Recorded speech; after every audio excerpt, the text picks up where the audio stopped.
झावरिया से जफर अब्बास रिपोर्ट पेश करते हैं। डकैती के खतरनाक मुजरिम इश्तिहारी समेत 13 गिरफ्तार कर लिए गए। शहरियों के जानो माल के तहफ़्फ़ुज़ और जराइम के कलाकमा में तमाम मसाइल बरूए कार लाने का आज़म रखते हैं। इन ख्यालात का इज़हार इंस्पेक्टर वकार अहमद सिपरा SHO थाना झावरिया ने मीडिया में गुफ्तगू करते हुए किया। उन्होंने कहा कि DPO सरगोदा की हिदायत पर मुजरिमान इश्तिहारियों के खिलाफ क्रैकडाउन जारी रहेगा ताकि माशरे में ऐसा अमन व अमान कायम हो सके जहाँ ज़िंदगी मामूल के मुताबिक पुरसकून अंदाज में गुजरे।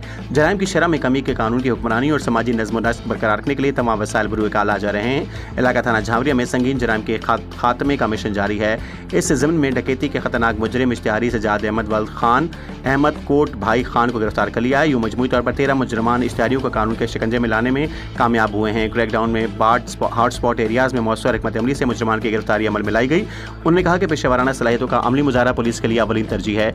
जराइम के खात्मे के लिए आवाम का ताउन दरकार है और मशकूक अफराद की इत्तला देने वाले लोगों को अपने हीरो का दर्जा देंगे। रिपोर्ट जफर अब्बास जैसी रिपोर्टर शाहपुर झावरिया।